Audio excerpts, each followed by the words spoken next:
Olá, alunos do Lockout, sou a pastora Priscila e com muita alegria vim aqui mais essa aula, entregar mais essa aula para vocês que são alunos dessa escola tão incrível. Eu sei que não vai ser diferente esse ano, eu creio que teremos muitos testemunhos daquilo que Deus vai fazer a partir dessa escola na sua vida, no seu ministério. E eu quero começar essa aula com uma oração. Amém? Pai, eu quero te agradecer por mais uma aula da Lockout. Obrigada, Senhor, porque o Senhor tem nos posicionado no seu reino.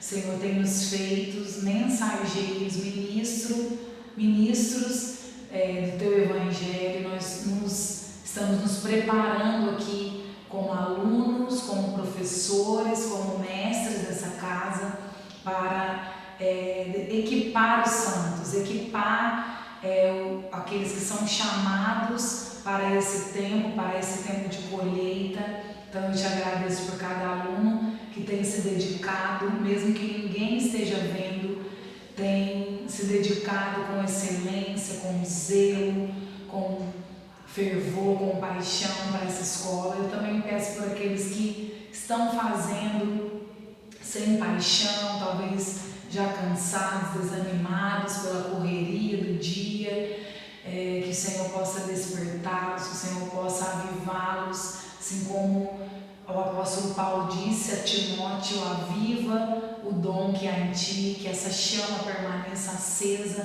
nesses alunos até o fim desse ano, para que eles possam ser mais que vencedores em Jesus. Amém. Amém? Queridos, hoje nós vamos falar o tema filosofia e fé. Eu gosto muito de falar desse tema, não só, acho que todos que convivem comigo um pouco, ou me conhecem um pouco, sabem que eu gosto muito de falar sobre fé.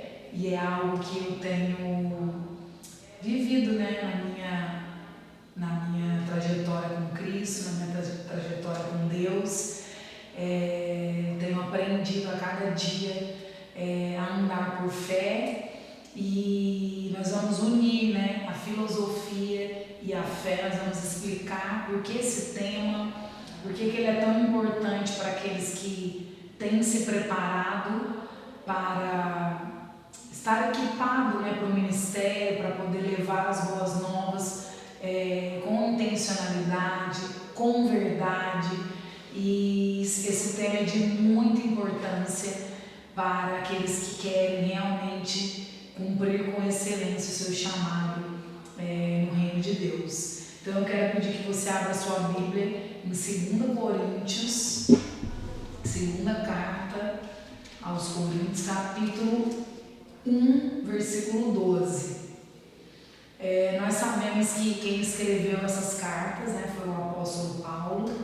Todos vocês que estão fazendo a Lockout já passaram pela Escola Farol, aprenderam sobre o apóstolo Paulo, sobre a mensagem dele, um pouco da teologia do apóstolo Paulo e a importância do ministério dele para nós ainda hoje, para nós como cristãos.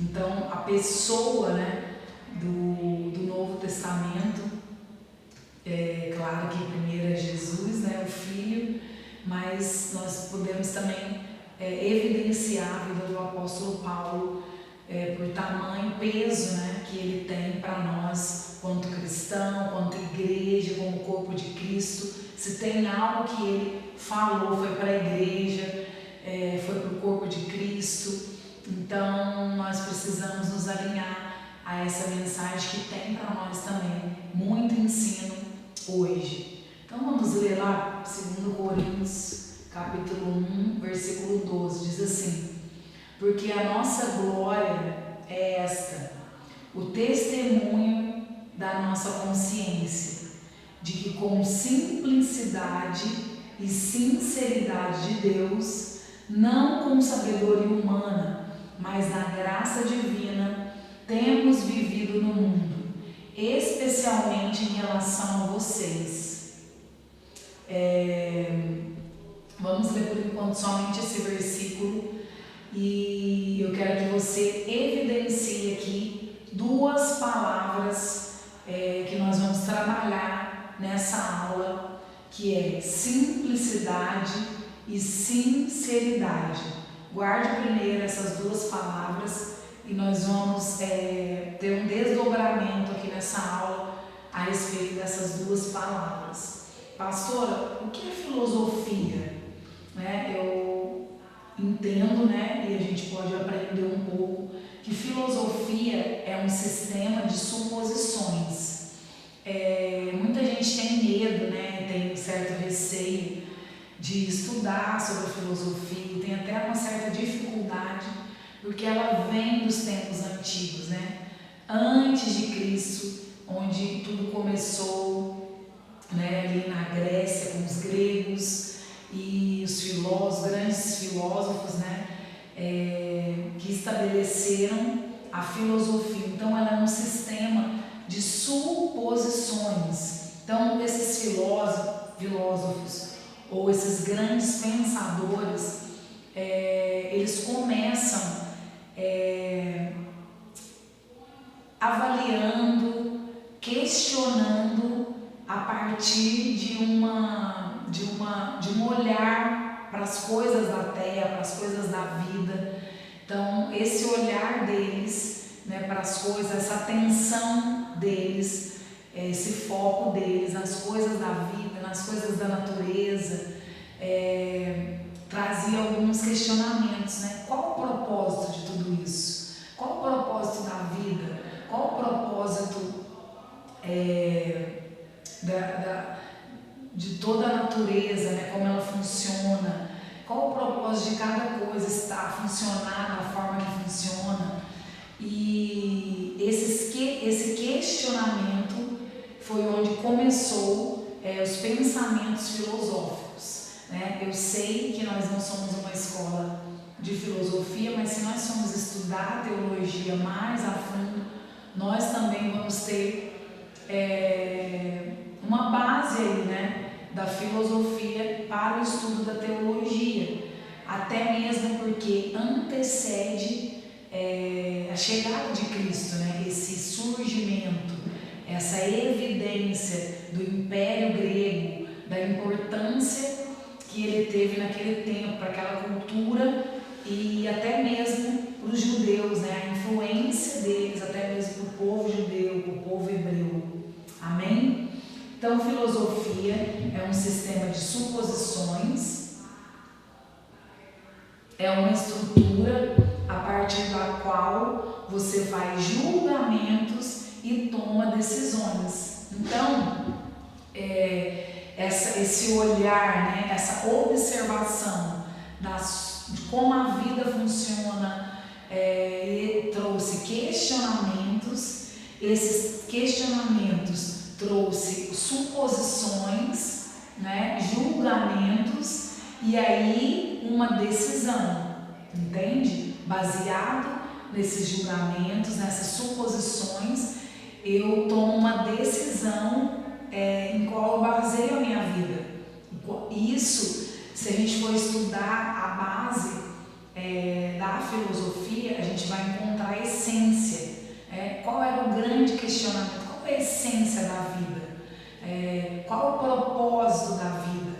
Depois a filosofia ela vai ter várias ramificações, no sentido da física, metafísica, e aí ela vai se desdobrar, mas a premissa da filosofia é isso, é essa observação do mundo, da vida, da natureza, de como as coisas acontecem e de questioná-las e aí ter uma decisão, uma opinião baseada nessas suposições, ok? Quando você tem uma filosofia de vida ou de ministério, a tomada de decisões se torna fácil, não só para você, mas para todos os que estão associados a você. Pastora, por que é importante você dar essa base bem rasa, tá, pessoal? Do que é a filosofia, mas para que todos entendam, até mesmo também porque eu não sou uma filósofa e posso vir aqui dar uma aula rica sobre esse tema, mas a base eu entendo por quanto do que eu já estudei na teologia mesmo, a gente ir na escola, né, gente? A gente entende um pouco. Hoje eu acho que algumas escolas ainda têm aulas de filosofia, outras não, mas a gente aprende um pouco. Então essa é a base da filosofia. Mas por que essa importância? E voltando ali para os gregos, o fato deles terem um julgamento e a partir dessas suposições ou julgamentos terem decisões e algo que eles conseguem ali concluir como a essência da vida, como uma resposta talvez de um propósito da vida e de como ela funciona, fez com que eles se tornassem os pensadores, os filósofos, influenciadores de toda uma geração, de pessoas que pensavam, de pessoas que não só viviam por viver, entende? Mas que tinham um pensamento claro e objetivo do que eles estavam ali observando e da maneira que eles estavam vivendo. E essa convicção da essência, do propósito, influenciou o mundo todo, influenciou um sistema cultural. Então, por isso que é importante a gente falar sobre filosofia, porque nós precisamos ter uma filosofia de vida. Você precisa ter uma filosofia de vida. A igreja, vamos falar aqui da nossa igreja local, a Local Set Church, tem uma filosofia, entende? A Local Set Church tem uma essência, tem uma visão clara, entende? E assim também precisa ser na sua vida, amém? No dicionário, segundo, quando você tem uma filosofia de vida ou de ministério, a tomada de decisões se torna fácil, não só para você, mas para todos que estão associados a você. Segundo o dicionário Oxford, filosofia é uma teoria ou atitude mantida por uma pessoa ou organização que atua como um princípio de orientação para o comportamento. Então, repetindo aí, segundo o dicionário Oxford, filosofia é uma teoria ou uma atitude mantida por uma pessoa, então, ou uma organização. Hoje nós vemos muito isso, muito mesmo nas organizações, principalmente as organizações privadas, nas públicas nem tanto, mas nas organizações privadas a gente sempre vê na entrada ali de algum órgão que você vá dessa organização, a visão, a missão e os valores. Eu não sei se vocês já repararam nisso, quadros ou escrito na parede ou passando numa tela, a missão, a visão e os valores. Aqui na nossa igreja nós também temos na entrada da nossa igreja a nossa missão e na outra entrada ou saída nós temos também a nossa missão. Então temos a visão e a missão. E durante o nosso processo para novos membros nós falamos também dos nossos valores. Nós frisamos os nossos valores. E essas organizações, com frequência mais as organizações privadas, elas têm ali logo visível para todos essa visão, essa missão, os valores que vão formar a filosofia deles, entende? Como eu sei a filosofia de uma organização? Pela sua missão, pela sua visão, pelos seus valores, por aquilo que ela acredita. Talvez até em teoria, só uma teoria ali, mas existe uma filosofia,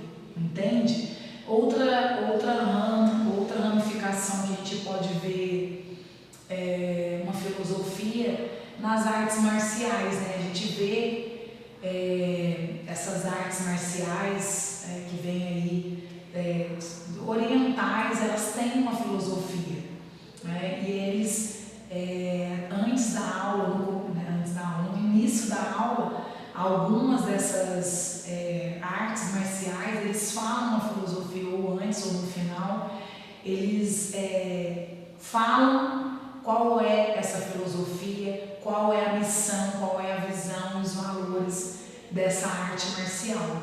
Então, em muitos setores, a gente vai poder ver a filosofia. Não tem esse nome, talvez, mas é isso.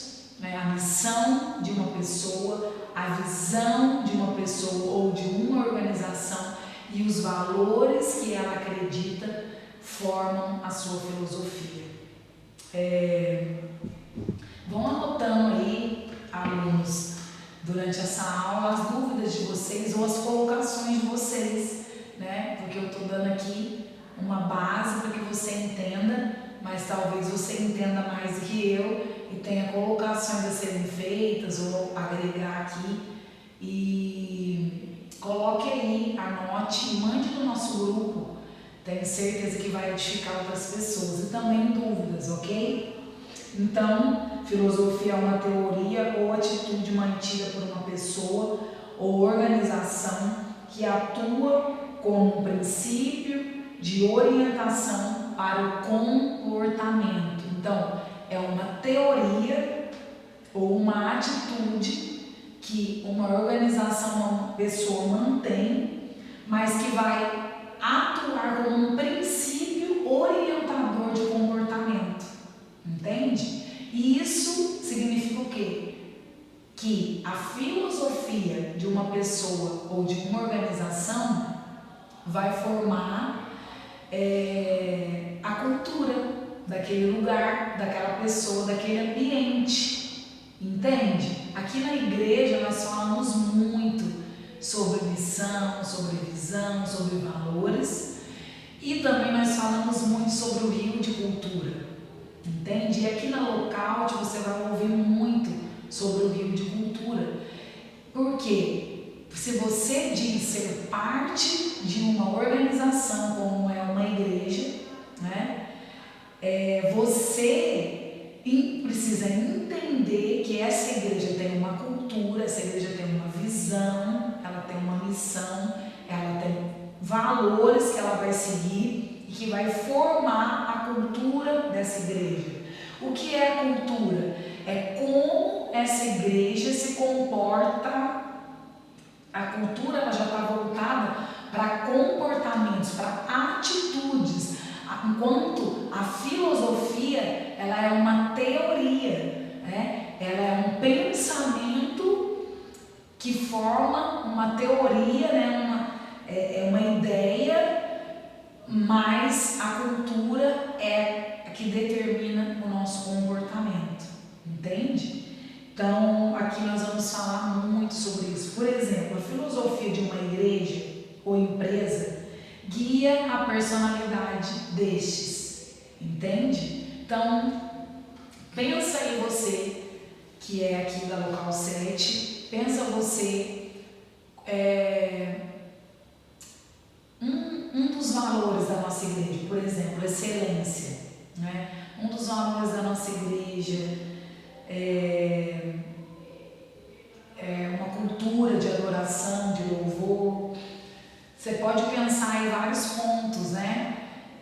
O serviço é um dos valores da nossa igreja, servir uns aos outros, servir a comunidade, servir a cidade.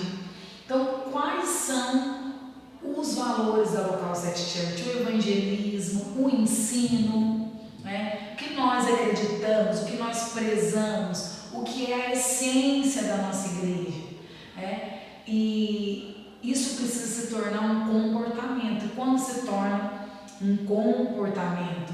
Quando não fica só na teoria, mas essa filosofia se torna uma cultura. Quando atitudes existem ligadas a esses valores. Quando comportamentos existem relacionados a esses valores, ok? Então, a filosofia de uma igreja ou de uma empresa guia guia a personalidade desse lugar. Ela mostra claramente aquilo que você crê e por que você crê. Então é claro, entende?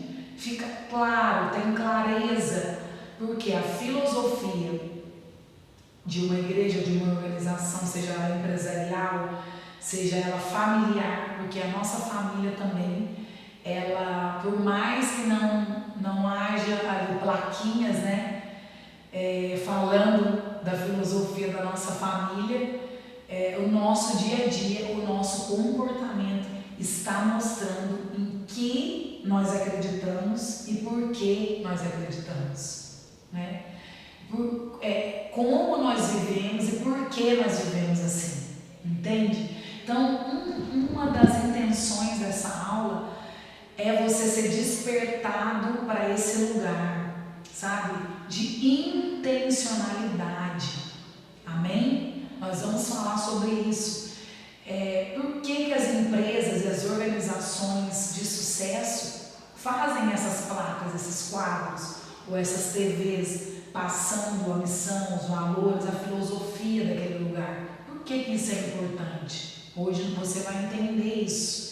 Talvez você tenha um pensamento, né? Eu penso que eu vou conduzir a minha família assim e meus filhos vão entender, mas se você não for claro, né? Se não tiver visível, talvez você não se comporte dessa forma. Então a filosofia ela é importante nesse sentido, entende?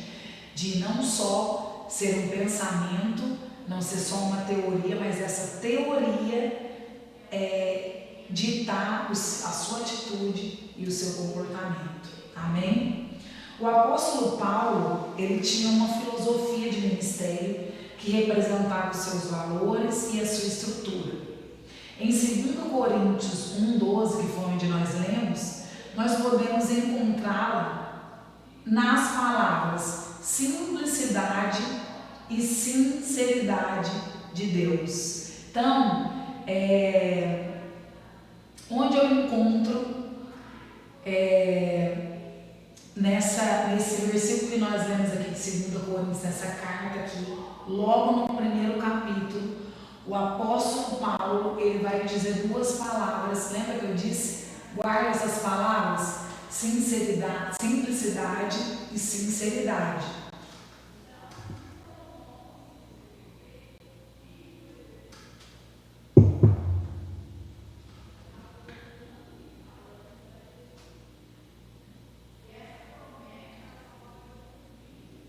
Amém? Então, vamos ler novamente esse versículo.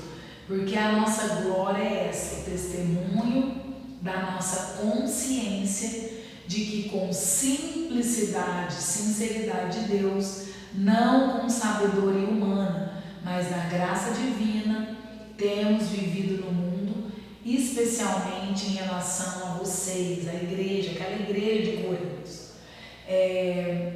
Fazendo aqui um resumo, né, do que estava acontecendo aqui, né? O apóstolo Paulo, ele deseja voltar a essa igreja, mas ele encontra algumas dificuldades no caminho.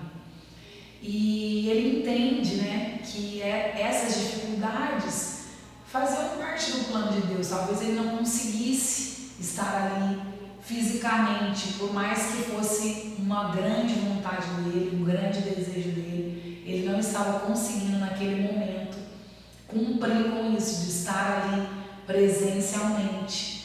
E ele também diz no capítulo 2, né, que ele não queria voltar lá com tristeza, ele não queria ir triste por várias situações que haviam acontecido. Vocês devem ter ouvido um pouco na fala, vocês podem recorrer aí a suas anotações da aula de Coríntios, 2 Coríntios, e você vai lembrar um pouco. Então ele diz: eu quero muito, mas eu não quero ir com tristeza, eu quero ir aí com alegria, eu quero ter um momento proveitoso com vocês.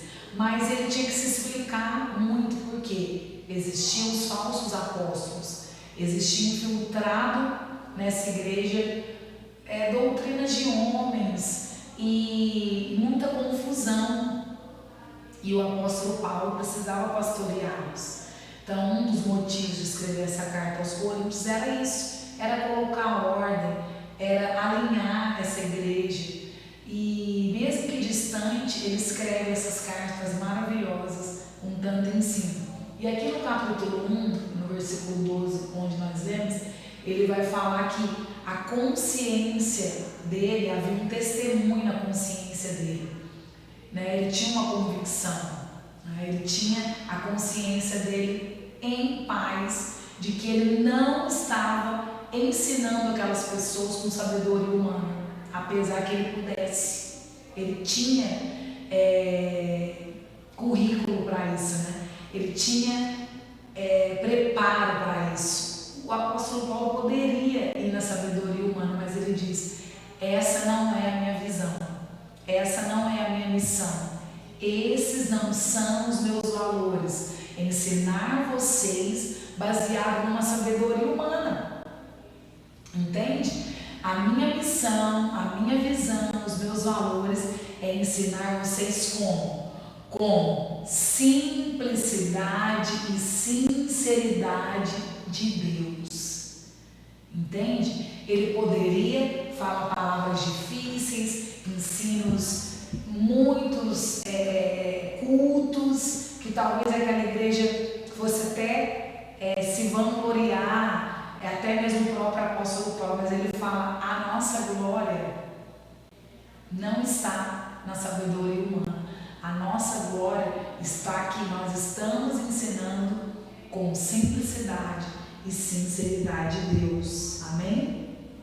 Então aqui o apóstolo Paulo nos mostra que ele tinha uma filosofia ministerial, e essa filosofia ditava o comportamento dele com as igrejas, especificamente com essa igreja de Coríntios e com todas, que a gente se lê as outras cartas, nós vamos ver isso. Em algum momento ele vai dizer: eu podia ter ido a vocês com palavras de sabedoria, com cultura, com muito conhecimento, não, mas eu fui a vocês na graça, debaixo do favor de Deus. Amém?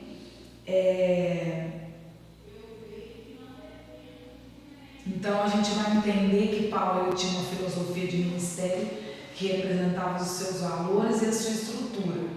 E aqui nós podemos encontrar essas duas palavras: simplicidade e sinceridade de Deus. Simplicidade, vamos falar um pouquinho dessa filosofia, de uma dessas vertentes da filosofia do apóstolo Paulo. Simplicidade é a capacidade de transformar algo complexo em algo simples. O apóstolo Paulo, ele tinha essa capacidade, e ele não só tinha essa capacidade, mas ele tinha essa atitude de simplicidade como uma regra, como uma ideia, como uma filosofia ministerial. A palavra grega para simples, ela aponta para um foco estreito e uma mente determinada. Então, às vezes nós falamos sobre simplicidade, a gente tem uma ideia de simplicidade como alguém muito humilde, no sentido estético, no sentido exterior. Alguém muito humilde, de uma fala tranquila, uma fala mansa, alguém que não faz questão de falar, é muito recatado, e talvez, então a gente cria uma ideia de simplicidade que Jesus não demonstrou. E se Jesus veio trazer a boa nova do Evangelho, ou seja, ele trouxe o Evangelho, e ele trouxe essa vertente, verdadeira da simplicidade, que era o quê? Que como que Jesus ele era alguém claro, ele não era alguém que dificultava as coisas, ele era alguém que esclarecia as coisas, entende? Então esse é o conceito de simplicidade bíblica. Esse é o conceito de simplicidade espiritual. Esse é o conceito de simplicidade do reino de Deus. E o apóstolo Paulo caminha sobre essa simplicidade. Amém? Então, no grego, a palavra simplicidade está apontando com um foco estreito e não amplo. Então, quando eu vou falar de um foco estreito, eu estou dizendo que eu estou em um lugar onde eu não tenho muito que ir para a direita nem para a esquerda, mas é um foco estreito. Eu falo de alinhamento, eu falo de não ter muitas distrações, de não ter muitos pensamentos, muitas ideias, sabe? É simples, entende? E nós, como igreja, precisamos ter isso também como filosofia ministerial, a simplicidade. Porque muitas vezes nós complicamos as coisas, complicamos o reino de Deus, né? Um dia Jesus ele disse isso, né? Para os fariseus ou saduceus, eu não lembro especificamente, mas ele tem uma parte ali nos evangelhos que ele diz, né? Vocês não entram no reino e vocês ainda estão impedindo as pessoas de entrarem, vocês dificultam as coisas, é tão simples. Vocês estão preocupados mais com o exterior do que com o interior. Vocês estão mais preocupados em condenar do que restaurar. E é simples. Então, e também outro significado da palavra simples no grego é uma mente determinada. Então, é uma convicção. É um pensamento convicto. O apóstolo Paulo vai falar de consciência. Ele tem o testemunho da consciência de que ele é simples, de que ele é sincero, ele anda debaixo dessa sinceridade. E então a simplicidade ela fala dessa mente determinada. Eu tenho um alvo, eu tenho um objetivo. E eu vou chegar nesse alvo, eu vou chegar nesse objetivo. Na esfera da igreja, geralmente se confunde atividade com espiritualidade. Isso se confunde demais. Eu não sei se só aqui no Brasil, eu não sei se isso é geral. Nós encontramos isso, né? Essa exortação de Jesus na palavra para Marta. Até mesmo para o jovem rico, vocês estão preocupados no que podem fazer, mas vocês precisam ser. Então, na esfera da igreja, muitas vezes nós nos confundimos a atividade com a espiritualidade, e aí está um grande perigo de começarmos a acrescentar sempre um novo programa que precisará de novas pessoas, novos escritórios e prédios e, consequentemente, acrescenta mais recursos financeiros, que acrescenta mais pressões. Com a complexidade veio o estresse e com o estresse veio o pecado. Então, Deus lá no Éden, né, ele fala para o homem, vocês vão poder comer livremente de todas as árvores, mas tem uma que está no meio do jardim que vocês não podem comer, porque é certo que se vocês comerem, no dia que vocês comerem, vocês vão morrer. Foi isso, básico assim, né? Ele não complicou, ele não ficou explicando por quê, sabe? E aí, quando vem a serpente, o que ela faz? Ela cria uma complexidade, entende? E leva a mulher a experimentar daquele fruto, leva a mulher a querer aquele fruto, né? E aí nós vemos ali a serpente já dizendo, não é bem assim, né? Não é bem assim, não é tão simples assim, né? Vocês podem sim experimentar, sabe por quê? Os olhos de vocês vão se abrir e vocês vão conhecer, né, aquilo que não era para conhecer.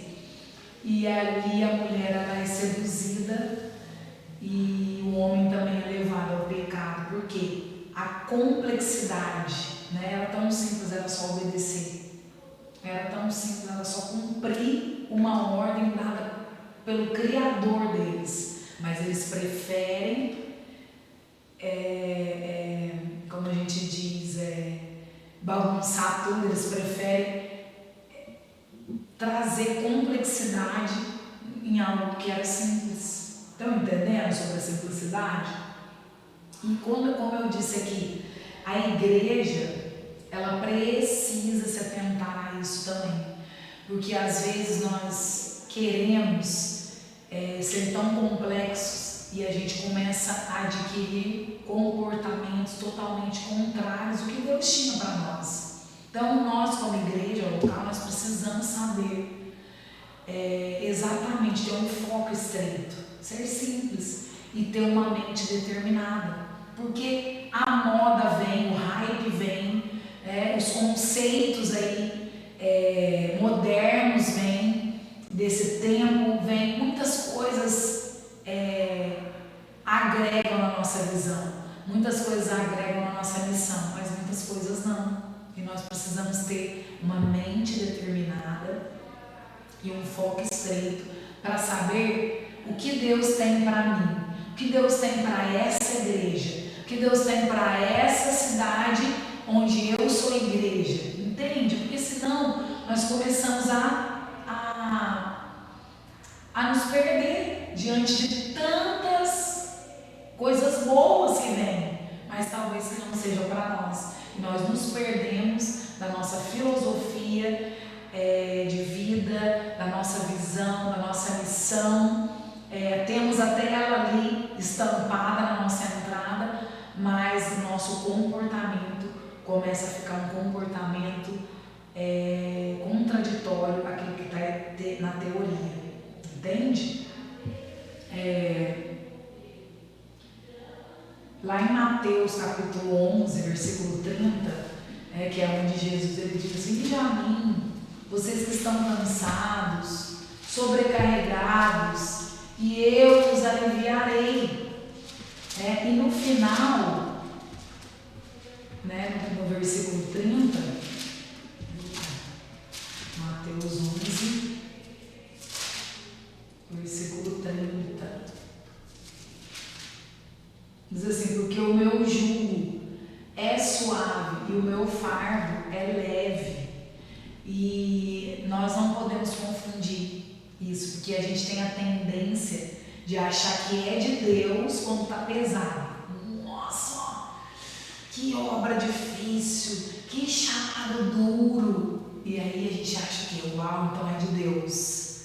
Quanto mais complexo, quanto mais pesado, quanto mais jugo, é de Deus. Muitos anos a igreja brasileira acreditou assim, sabe? Muitos anos, e ainda existem pessoas ainda nessa ignorância, mas muito tempo a igreja voltou. Qual é o pastor, o líder mais abençoado? Aquele que está ali na luta sempre. Olha aquele irmãozinho ali. E quem disse isso?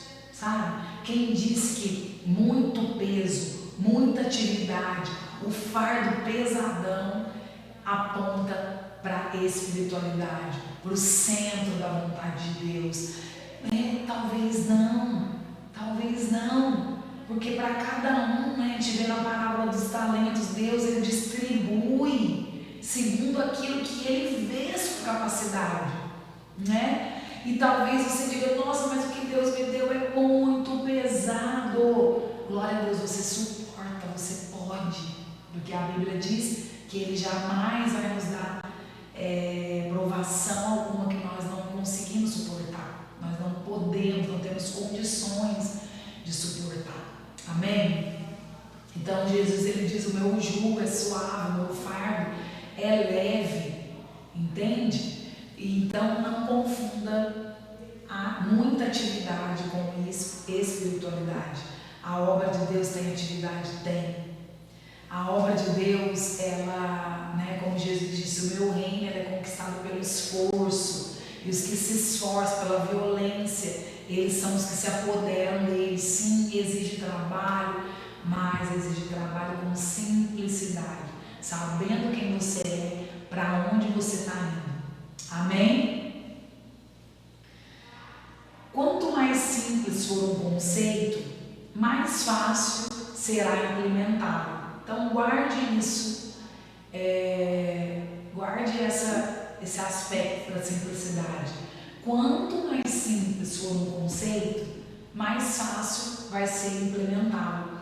Por quê? Nós temos a tendência da complexidade. O ser humano, ele acha que é mais inteligente, mais espiritual as coisas complexas. Então nós colocamos complexidade na teologia, na filosofia, nós colocamos complexidade nas coisas do reino, até mesmo nas organizações, nas empresas. A gente faz tantas coisas complexas que ninguém, a não ser você, consegue fazer.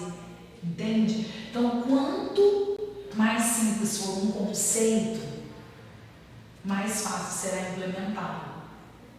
Um exemplo que eu posso dar aqui da nossa igreja, né? Por exemplo, para você se tornar membro da igreja, você tem que passar pelo processo raízes. Isso é uma regra, é uma cultura da nossa igreja.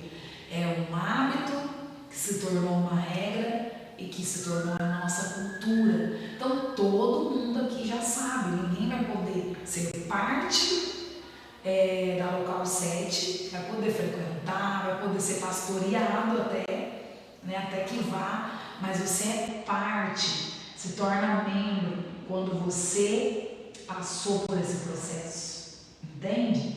Então isso é uma cultura da nossa igreja, isso e é algo simples, e não tem o que discutir, entendeu? Não tem o que inventar. Então nós poderíamos fazer com que isso se tornasse complexo, mas ninguém ia conseguir fazer, entende? A começar nossa família, não, isso nos ajudará em todos os âmbitos da nossa vida. Então, talvez você queira ter uma aparência de sabedoria, como que o apóstolo Paulo fala aqui, eu não fui com sabedoria humana, apesar de tê-la. Eu não fui com ela, eu fui na simplicidade, eu fui na sinceridade, entende? Então isso vai te ajudar em todos os âmbitos da sua vida, seja simples. A mulher ela é complexa, né? Então às vezes no casamento, como nós somos, eu queria tanto que meu marido soubesse que eu gosto disso. Eu queria tanto que meu marido soubesse que eu estou chateado. Fale com ele. Pontue para ele. Da mesma forma os maridos também, porque hoje nós vemos uma geração de homens complexos também. Nossa, mas não é possível que ela não percebeu uma melancolia assim fora do comum, né? Pontue, fale, seja claro. A simplicidade também ela está ligada à clareza. Entende? É uma mente determinada. Então fale, pontue. Então quanto mais simples for um conceito, mais fácil vai ser implementado. Entendeu? E isso vai te ajudar em todos os âmbitos da sua vida. Você tem uma empresa, você é um funcionário, fale as coisas que você gosta, as coisas que você não gosta, dê as suas ideias, mesmo que elas não sejam executadas. Seja alguém simples. Poxa, você está estranho, eu estou chateado. No discipulado, seja simples. Pare de fazer rodeio, de colocar complexidade em tudo. Resolva ser uma pessoa que anda na simplicidade. Amém? Deixa eu correr aqui. Tem muitas coisas aí importantes. A começar em nossa família, projetos, empresas, sempre ser simples é melhor. Os primeiros apóstolos entenderam isso e delegavam muitas responsabilidades aos outros, para se dedicar à oração e ao ministério da palavra. Então, lá em Atos 6, no versículo 4, o que nós vamos ver? Que começou a ter umas divergências ali na igreja, na primeira igreja,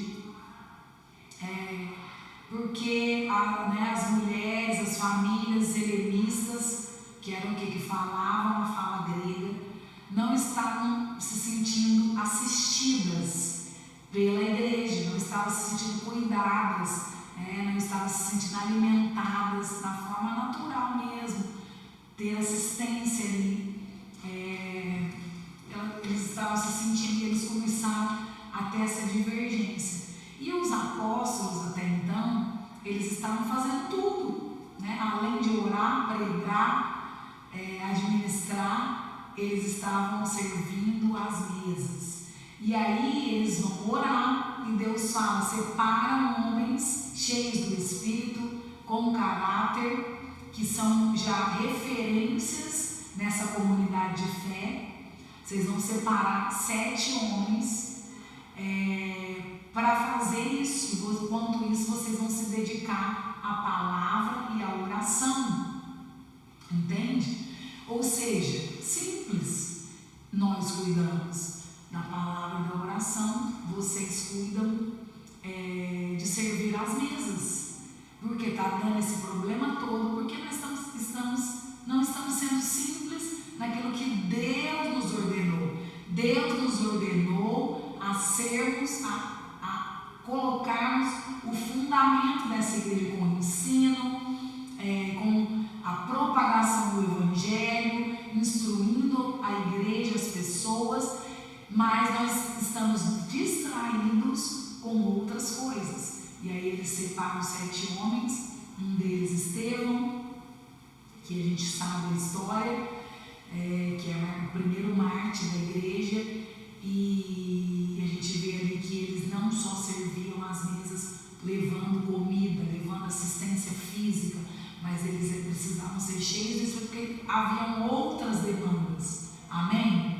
E hoje na igreja, talvez os líderes não conseguem ter essa simplicidade. Por quê? Não vai fazer do jeito que eu gosto, não vai fazer do jeito que é a visão da igreja, mas você precisa ensinar e deixar fazer para que eles possam aprender e para que você não se distraia daquilo que Deus te ordenou, entende? Daquilo que Deus te ensinou. E você precisa deixar até as pessoas errarem, até as pessoas serem corrigidas, errar, ser corrigido, dar o feedback. Então aqui na igreja a gente tem também essa cultura, do feedback. Alguém pregou pela primeira vez, dá o feedback para ela. Alguém está liderando uma área da igreja, na reunião traz o feedback. Após um grande evento, uma conferência, traz o feedback, pontue o que foi muito bom, parabenize, elogie, mas também pontue coisas que precisam ser melhoradas, coisas que precisam ser deixadas e não sejam feitas mais. Amém? Então, criamos muitas ideias e projetos que requerem nosso ímpeto pessoal para sustentá-las. Mas, se o Espírito Santo não sustentá-las, deixe que elas caiam. Gente, olha isso. Volta aí. Ou eu vou repetir, não precisa voltar. Não precisa voltar, vou repetir. Criamos muitas ideias e projetos que requerem nosso ímpeto pessoal para sustentá-las. Entende? Então nós criamos muitas coisas, projetos diversos, falando que eu vou fazer tudo, mas um projeto que vem de Deus, um propósito que vem de Deus, ele tem uma característica que você precisa guardar para você que quer ser líder, para você que quer influenciar essa geração. Uma das características do propósito de Deus para a sua vida é que ele inclui outras pessoas. Você não consegue fazer sozinho. Sabia? Você precisa de outros. Gente, isso é muito lindo. Sabe? Quando eu sei que eu estou vivendo o propósito de Deus, o plano de Deus para mim, o projeto de Deus para mim, quando ele não diz respeito só a mim, ele diz respeito à minha família, ele diz respeito aos meus irmãos, a uma comunidade de fé, ele diz respeito à minha cidade, ele diz respeito à minha nação, porque todo o propósito de Deus, ele é maior que eu. O propósito de Deus para você é maior que você. Por isso você precisa de pessoas, você precisa de pessoas com talentos que você não tem, você precisa de pessoas capacitadas com que você não tem, para poder cumprir esse chamado. E isso é ser igreja. Amém? E é isso, nós vamos continuar aqui falando sobre a simplicidade, só para concluir. Então, criamos muitas ideias e projetos que requerem nosso ímpeto pessoal para sustentá-las. Mas se o Espírito Santo não sustenta essas coisas que nós criamos, deixe que elas caiam. A Bíblia diz: tudo que é abalável será abalado. Então, existem coisas na nossa vida que precisam ser abaladas. Porque aquilo que o Espírito Santo não pode sustentar, você também não pode. Simplificar sua vida e seu ministério melhorará a sua saúde, seu casamento e a sua alegria de servir a Deus retornará.